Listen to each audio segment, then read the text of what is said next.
राहुल गांधी के पास बचा खुचा अडानी का ही मुद्दा है और उस मुद्दे को इंडी गठबंधन में उनके साथियों ने ही मिट्टी में मिला दिया।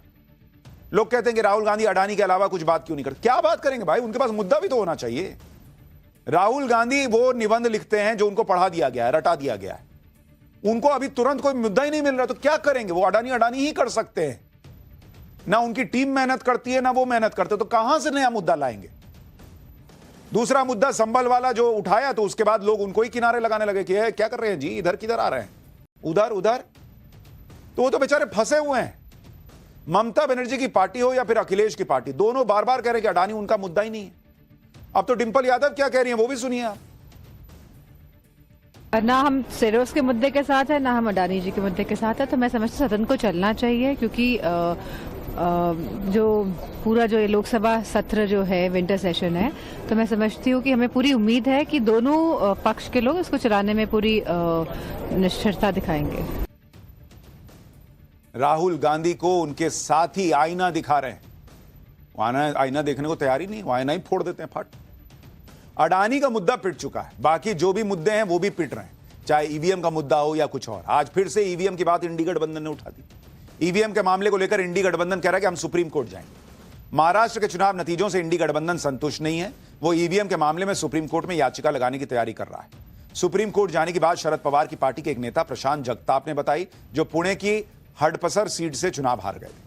ईवीएम के मामले में सुप्रीम कोर्ट जाने का फैसला शरद पवार, केजरीवाल और अभिषेक मनु सिंघवी की मीटिंग के बाद लिया गया। इंडी गठबंधन का आरोप है कि वो महाराष्ट्र का चुनाव इसलिए हार गए क्योंकि ईवीएम में बीजेपी के महायुति गठबंधन के फेवर में गड़बड़ी की गई। यानी ईवीएम को लेकर इनका रोना बंद नहीं हो रहा, जबकि ईवीएम पर बार बार सुप्रीम कोर्ट में इन्हें पटकिनी ही खाने को मिली। हाल में तो कोर्ट ने यह तक कह दिया था कि जब आप जीतते हो तो ईवीएम में गड़बड़ी नहीं होती, जब हार जाते हो तभी गड़बड़ी दिखती है। ऊपर से सुप्रीम कोर्ट ने जो गाइडलाइन दी उसके हिसाब से जो वीवीपैट पर्चियों का मिलान हुआ उसमें एक पर्ची भी मिसमैच नहीं हुई, मैंने आपको कल ही बताया था। लेकिन ठीक है, जा रहे हैं सुप्रीम कोर्ट। अब इस पर सुनिए बीजेपी के संबित पात्रा क्या कह रहे हैं। मुझे तो बड़ा आश्चर्य लग रहा है कि कांग्रेस पार्टी बार बार सुप्रीम कोर्ट ईवीएम को लेकर जाती है और बार बार पटखनी खा के आती है। हर बार जब भी उसने इलेक्शन कमीशन को कोसा है, जब भी इलेक्शन कमीशन को सुप्रीम कोर्ट में खींचने की कोशिश की है, वहीं अगर फजीहत किसी की हुई है तो वो कांग्रेस पार्टी की हुई है। ये दिखाता है कि संविधान के प्रति कांग्रेस पार्टी के मन में सम्मान नहीं है। इसी तरह से आप देखिए कि ये लोग नीरव मोदी, मेहुल चोकसी का कितना नाम लेते थे कि नीरव मोदी, मेहुल चोकसी देश को चूना लगाकर भाग गए, मोदी ने भगा दिया, मोदी सरकार ने कुछ नहीं किया। जबकि आज ही खबर यह आई है कि बैंकों को चूना लगाकर विदेश भागे मेहुल चोकसी की संपत्तियों के खिलाफ मोदी सरकार ने बड़ा एक्शन लिया। ईडी ने बताया कि मेहुल चोकसी की संपत्ति को उन लोगों को लौटाया जा रहा है जो लोग मेहुल चोकसी के फ्रॉड से पीड़ित थे। ईडी ने मेहुल चोकसी की 2595 करोड़ रुपए की संपत्ति जब्त की थी, जिसके मोनेटाइजेशन की परमिशन कोर्ट ने दे दी थी। इसके बाद 125 करोड़ रुपए की संपत्ति मेहुल चोकसी के फ्रॉड के शिकार पीड़ितों को लौटाई जा रही। बाकी संपत्तियों को भी इसी तरह से मेहुल चोकसी के फ्रॉड के शिकार पीड़ितों को देने की प्रक्रिया चल रही है। मेहुल चोकसी ने पीएनबी से 6000 करोड़ का फ्रॉड किया था और आईसीआईसीआई बैंक से भी लोन लिया था जिसका भुगतान नहीं किया। अब चोकसी जैसे लोगों की एक एक करके संपत्ति जब्त करके उन्हें बेचकर पाई पाई वसूली जा रही। विजय माल्या अलग रो रहा है कि जितना का मैंने घोटाला नहीं किया उससे ज्यादा की तो संपत्ति आपने जो है वो जब्त कर ली। नीरव मोदी का बुरा हाल है, मेहुल चोकसी का देखिए सूख के काटा हो गया भाई, ये हालत हो गई है। अब ये सब चूंकि कांग्रेस को ये सब कोई मुद्दा ही नहीं मिल रहा, अडानी अडानी कर रहे हैं, पता है कि वो चलेगा नहीं, तो क्या करें फ्रस्ट्रेशन में। तो एक काम करते हैं, जगदीप धनखड़ के खिलाफ अविश्वास प्रस्ताव लिया। एक तरफ इनके सारे मुद्दे खत्म हो रहे हैं, दूसरी तरफ इनके लोग खुद मान रहे हैं कि सरकार अच्छा काम कर रही है। भाई आज सुप्रिया सुले और कनिमोई ने रेल मंत्री अश्विनी वैष्णव की खूब तारीफ कर दी, जबकि ये लोग पहले अश्विनी वैष्णव के पीछे पड़े थे कि ये तो रेल मंत्री है, रेल मंत्री नहीं है। आज संसद में खुद ये लोग मान रहे हैं कि रेलवे में बहुत अच्छा काम हो रहा है। सुनिए कैसे विरोधी भी मोदी सरकार में हुए काम की, अश्विनी वैष्णव के काम की तारीफ कर रहा है। महाराष्ट्र में रेलवे मंत्रालय का काम सचमुच अच्छा हो रहा है और उनकी टीम को मैं कॉम्प्लीमेंट करूंगी, क्योंकि रेलवे में सफाई, इनकी मैं हमेशा प्रशंसा इसलिए कर रही हूँ कि सफाई के मामले में रेलवे ने बहुत अच्छा काम किया है। I'd like to compliment the minister also, saying that we have to agree that it's much more cleaner, the stations are much more cleaner and the trains are much more cleaner. सीधी सी बात है कि विपक्ष का काम सिर्फ हंगामा करना नहीं होता।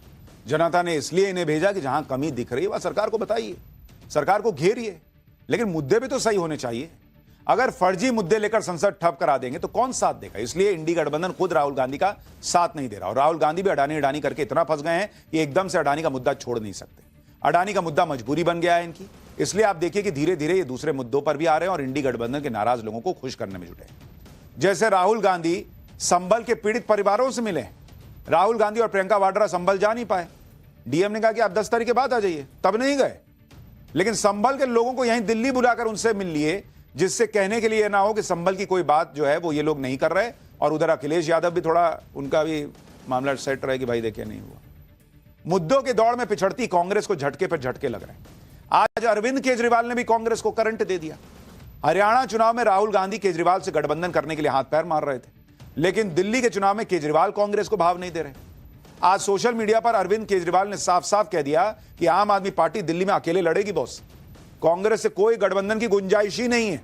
अरविंद केजरीवाल ने यह बात उस रिपोर्ट पर कही जिसमें कांग्रेस और आम आदमी पार्टी के बीच गठबंधन का दावा किया जा रहा था। यह भी कहा गया था कि 70 में से 15 सीटों पर कांग्रेस लड़ेगी, 1-2 सीट अन्य पार्टियों को भी मिलेगी, बाकी बची सीटों पर आम आदमी पार्टी लड़ेगी। केजरीवाल ने घनघोर बेइज्जती कर दी कि ना बॉस हमारे पास ना, ये हम अपना लड़ रहे हैं, अपना देखिए जाइए उधर। ये कांग्रेस का हाल हो गया है राहुल गांधी के चक्कर में। राज्यसभा के सभापति को कुर्सी से हटाना कोई हंसी मजाक का काम नहीं है बॉस, लेकिन जब संसद की राजनीति को ही स्टंटबाजी में बदल दिया गया हो तो इंडी गठबंधन को इस बात से कोई मतलब ही क्यों होगा कि गंभीर राजनीति होनी चाहिए। राज्यसभा के सभापति को हटाने की पूरी प्रक्रिया होती है। राज्यसभा के सभापति को हटाने की प्रक्रिया संविधान के आर्टिकल 67B में बताई गई। इसके तहत सभापति के खिलाफ अविश्वास प्रस्ताव लाने से 14 दिन पहले नोटिस देना होता है। 14 दिन बाद राज्यसभा में प्रस्ताव पर चर्चा होगी और फिर वोटिंग होगी। अविश्वास प्रस्ताव पास कराने के लिए राज्यसभा के कुल सदस्यों के आधे से 1 वोट ज्यादा की जरूरत होती है। राज्यसभा से प्रस्ताव अगर पास हो जाता है तो उसे लोकसभा भेजा जाता है, राज्यसभा में प्रस्ताव पास नहीं हुआ तो उसे लोकसभा में भेजा भी नहीं जाता।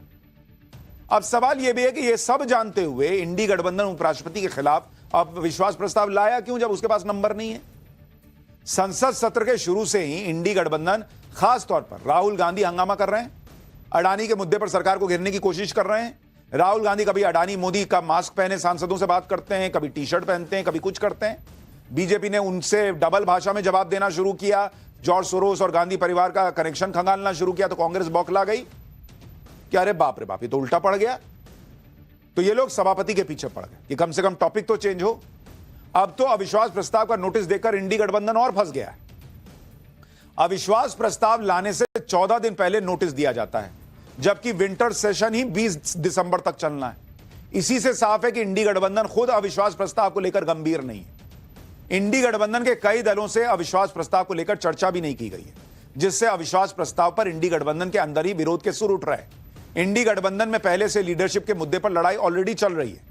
अविश्वास प्रस्ताव के जरिए कांग्रेस यह मैसेज देना चाहती है कि वही इंडी गठबंधन की लीडर है। अब तक किसी भी उपराष्ट्रपति के खिलाफ अविश्वास प्रस्ताव नहीं लाया गया था। अगर जगदीप धनखड़ के खिलाफ अविश्वास प्रस्ताव सदन के पटल पर आया तो धनखड़ का नाम इतिहास में दर्ज हो जाएगा। यानी इंडी गठबंधन में जिस तरह का रायता फैल गया है उससे ध्यान हटाने के लिए और उपराष्ट्रपति जगदीप धनखड़ पर दबाव बनाने के लिए यह अविश्वास प्रस्ताव का ड्रामा चल रहा है। खुद इंडी गठबंधन के नेता मान रहे भाई कि अविश्वास प्रस्ताव टिक नहीं पाएगा, लेकिन इससे उपराष्ट्रपति धनखड़ पर दबाव जरूर बनेगा। सुनिए इंडी गठबंधन के नेताओं को। हालांकि संख्या के बल पर ये पास नहीं होगा, लेकिन इस बात का तो होगा, इस बात तो माननीय सभापति को तो विचार करना होगा। आखिर वजह क्या है, कारण क्या है कि जिसको लेकर के हमारे खिलाफ अविश्वास प्रस्ताव।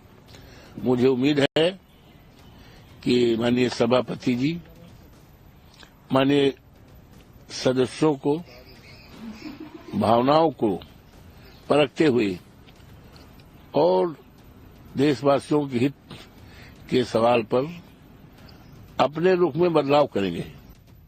They will not allow it to be moved. It's as simple as that. They will reject it. We know that, and that's politics. यानी सब जानते हुए भी प्रेशर बनाने के लिए सब हो रहा है। कभी अपने ऊपर भी तो प्रेशर लीजिए बॉस कि पब्लिक क्या देख रही है और क्या सोच रही है आपके बारे में। अपने ऊपर ये लोग लोड ही नहीं लेते। सीधी बात तो यह है कि कांग्रेस और इंडी गठबंधन के पास मोदी के खिलाफ कोई मुद्दा नहीं है आज की डेट में, इसलिए संसद में यह सब सियासी नाटक चल रहा है।